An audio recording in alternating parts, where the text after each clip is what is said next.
Hello అండి. ఇదేంటో తెలుసా అండి? వాయకుడం అండి. మా చిన్న తల్లి మా వారు కూడా రోజు ఇడ్లీలే కదా, ఇడ్లీ కాకుండా ఏదైనా వెరైటీ కావాలని అడిగారండి. ఇద్దరు ఒక్కసారి అడిగేసరికి ఏం చేయాలా అని ఆలోచించాను. అమ్మో వద్దన్నాం కదన్నా, ఆయిల్ ఫుడ్ ఏం చేయొద్దు అన్నారు ఇద్దరు కూడా. సరే అయితేనని మన అమ్మమ్మల కాలం నాటి వెరైటీ ట్రై చేశానండి. అది మీరు కూడా చూస్తారని వీడియో తీశాను. ఈ ఇడ్లీ పిండితోటే తయారు చేశానండి. వాయకుడం అంటారండి, ఇది వాయకుడం. ఈ వాయకుడం ఇందులో మనం ఇడ్లీ పిండిలో నూక కలిపేసుకుంటామండి. వాయకుడంలో నూక కలపకుండా కూడా చేస్తారు కదా, దీంతో కూడా చేయొచ్చు అనమాట. అది ఎలాగో ఒకసారి చూసేయండి. అది వాయకుడంకి వేరే పాత్రే ఉంటుందండి. అందులో నేను వైట్ క్లాత్ వేసి అందులో 2 గరిటెలు పిండేసి దానిపైన క్యారెట్ తురుము, కొత్తిమీర చిన్న చిన్న ముక్కలుగా కట్ చేశాను, కొంచెం జీలకర్ర వేసాను. అవి రెండు రేకులండి.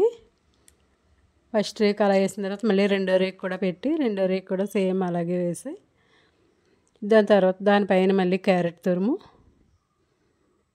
కొంచెం జీలకర్ర, కొంచెం కొత్తిమీర తరుగు కూడా వేసేసి ఆ క్లాత్ దానిపైన అలా కప్పేయాలన్నమాట. అది వేసేసిన తర్వాత దానిపైన మళ్ళీ మనకి ఇడ్లీ రేకు ఉందండి, ఇడ్లీ రేకు కూడా పైన పెట్టాను.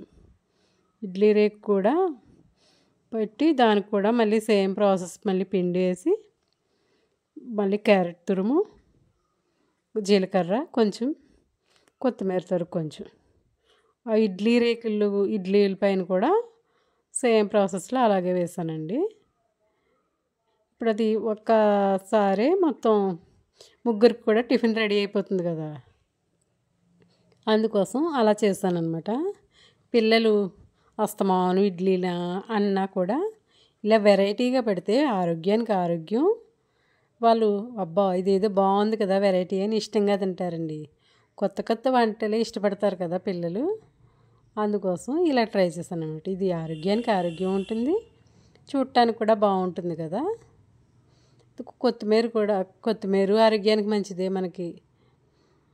క్యారెట్ కూడా అంతే కదండి, జీలకర్ర ఏమో అరుగుదలకు మంచిది.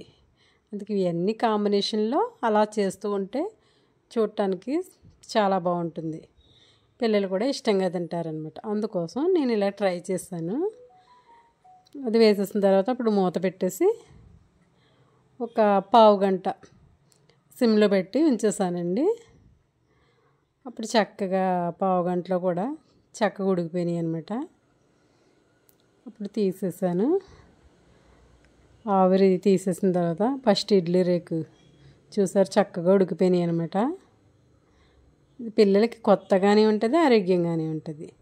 అందుకోసం అప్పుడప్పుడు ఇలాంటి వెరైటీస్ చేస్తూ ఉంటే ఎప్పుడు ఇడ్లీనా అని బోర్ కొట్టి ఉన్న వాళ్ళు కూడా ఇష్టంగా తింటారు కదండి.